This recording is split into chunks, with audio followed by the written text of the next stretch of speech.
Welcome everyone to another night review. Today we have the Volkswagen ID.4 and this is a really cool one at night. In this night video, we're going to take a look at these exterior lights, the interior ambient lighting, and get it out on the road and see these headlights. Let's get started.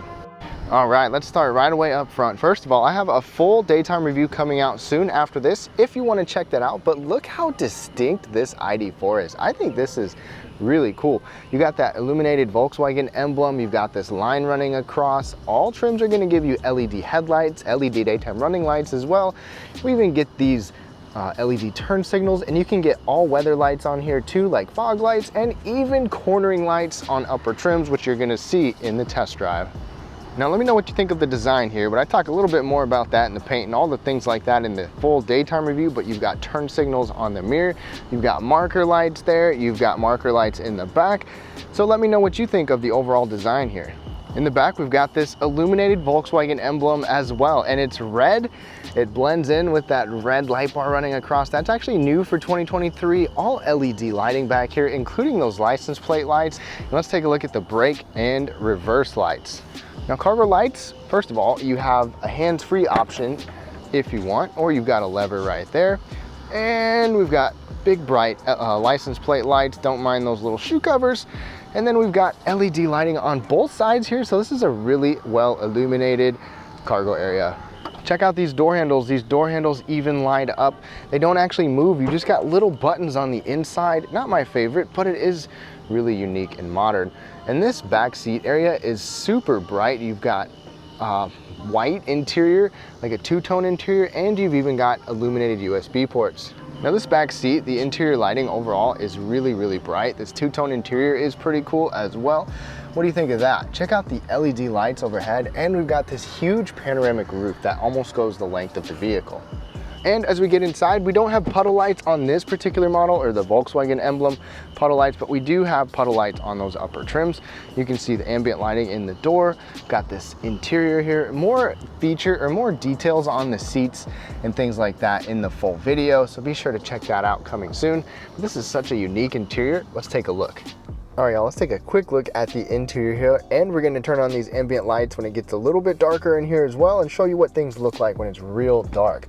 So first of all, over on the door, you see some ambient lighting in there. You've got nice materials up here as well, and a little storage area down there. Our lighting controls are gonna be right here. Similar layout to what you see in other Volkswagens, but these are actually touch sensitive now. It's not a button anymore.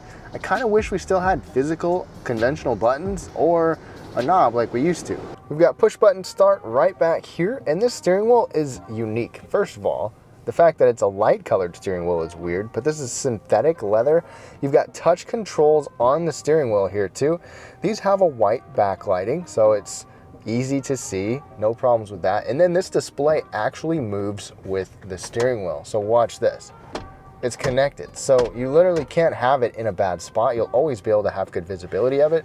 I talk a little bit more about these displays and functions in the main review, but you can change the view on here with a few different views. Pretty similar to Volkswagen's cockpit, digital cockpit and other things, but just a smaller scale. You can still change things on here too. There's no head-up display in this model, but if we come right over here, we've got a 12-inch touchscreen here. Not just the screen is touch, you've got touch controls for your climate controls, on switch, even the volume. This is a slider to turn it up and down. It honestly gets kind of annoying. And these controls right down here are actually touch too. And here's the deal. The brightness is actually pretty dim right now. In a lot of vehicles, you'll get like a dimmer switch or a switch that you can roll it up and down for the brightness, or maybe even on the cluster, but you have to dig into the screen in order to turn up the brightness. Sometimes I like to change the brightness depending on my surrounding areas, and it's a little annoying having to dig through here. So you go to your vehicle settings, go to the interior, and then interior lighting right there. You can have this be a light or dark design. I like the dark one. You can have it however you want. And then this is how you adjust the lighting throughout. So I'm gonna go all the way up here. That's gonna brighten up these buttons right here, which are again touchscreen, and this center console, or this instrument cluster over there as well. This does have Apple CarPlay and Android Auto, and it is wireless as well. This is a very clear, nice looking screen. I really do enjoy that. You can go back to the Volkswagen screen here too and have more adjustable settings. Let's go ahead and go back to the vehicle settings, exterior, and then you can do the exterior lights on here as well.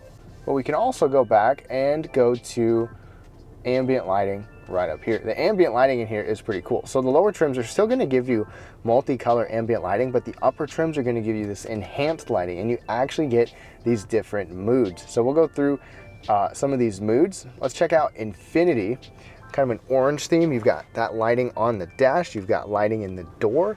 We even have some lighting down in our footwells. There is some white light down there, and it changes the theme of this. So like the controls are going to be that same color too. Let's check out another one. So we've got Eternity. Everything's a little more of a sea green color. Desire, a blue. Euphoria. As you can see, it just changes everything in here, and I think it looks really nice. But let's go to custom. So custom here, you can customize each color. So let's go here and right there. So you've got one color yellow there, you've got the purple there.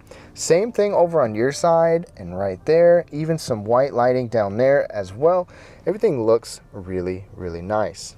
Even the brightness is extremely customizable. So you've got the door, the dash, and the footwell lighting. So I've got all of them turned all the way up, but you can have them however you want. So let me go ahead and adjust the dash since we can see that right now. It's turned up all the way.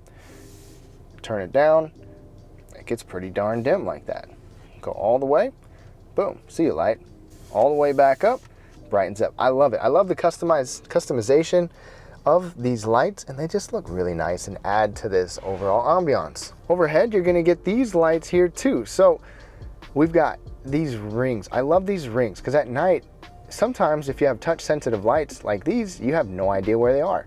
You can see them. I love that little gentle ring. Otherwise, you've got full LED lighting right here, and let me tell you, this is super bright. It just reflects like crazy off these light colored seats. If you don't want the lights to turn on when you open the door, have that button illuminated like that. We even got a touch slider right there. It's not a button, it's a touch slider for this panoramic roof. It is a fixed glass roof. It does not actually open. It's just this giant sliding shade. Down here, there's not much for lighting down here. No cup holder lights.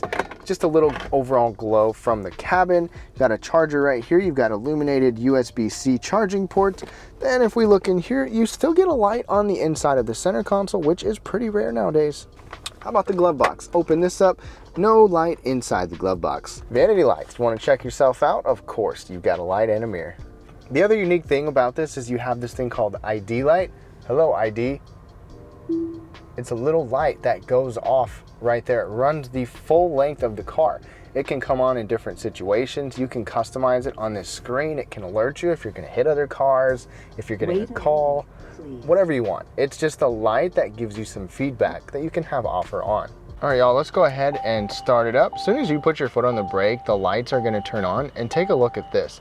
These have a really nice, strong beam pattern from left to right. This looks really, really good. And now watch this. When I'm in drive, if I turn the blinker on, I'm gonna get really nice illumination to the left. This is part of the cornering lights that we get on the upper trims. Same thing on that other side.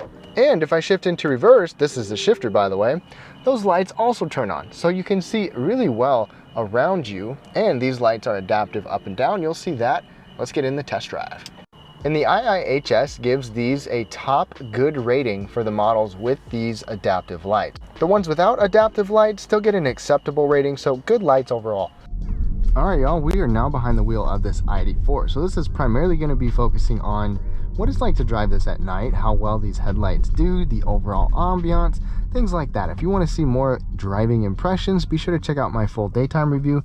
But with this being all electric, you get 1 or 2 electric motors, depending if you have rear wheel drive or all wheel drive. And let me tell you, electric cars are fun to drive. I mean, they're just punchy. This is not very punchy considering how many other cars are, but it's still fun. Pedal down, you get the instant torque, and you've got anywhere from just over 200 horsepower to just under 300 horsepower, which is a healthy amount. Now, right off the bat, obviously, we are on a pretty well-lit road, so you can't tell a huge difference, but these lights are doing a nice job. They are really bright, and as you saw from the IIHS, they get a top rating. Okay, so we will use automatic high beams in this test drive as well. One thing I complained about is the automatic, or just the headlights are touch controls over there. I don't really care for touch. You have to look to see what you're doing, but right now high beams have not turned on. We're just in the low beam phase, probably because of how well illuminated this road is, and we've got some traffic that's gone by. Even still, it's just the low beams right now.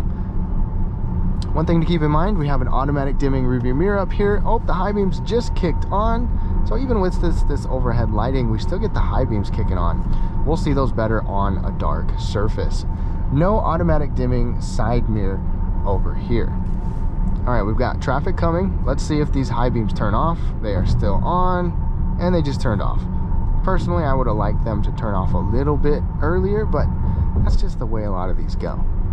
All right, we are now turning on to a darker road. Still got the automatic high beams on here. We'll watch those turn on, and they are on. We'll see how they do going over this hill. So far, so good. They look good. They're getting pretty far. That was one knock from the IIHS, is their distance isn't the best.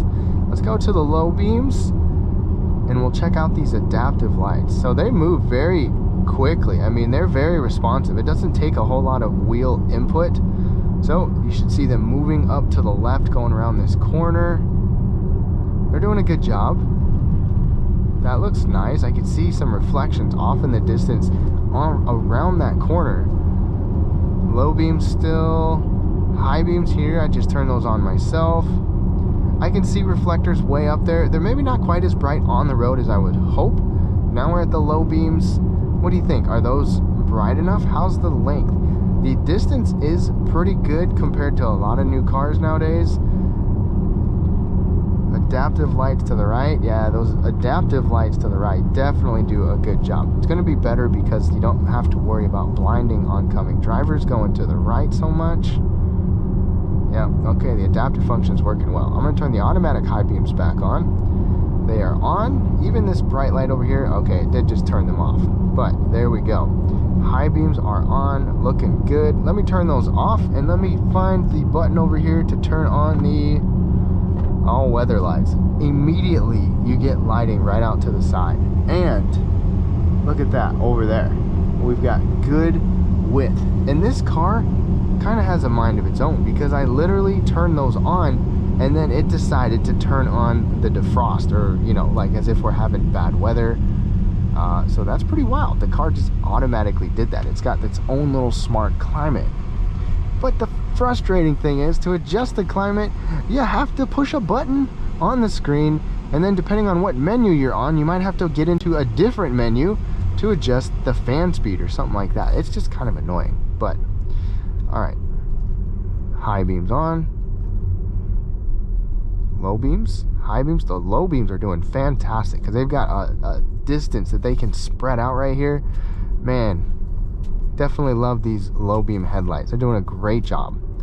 Now right here is where I like to go and see just how well they do in certain situations. Let me turn the all-weather lights off.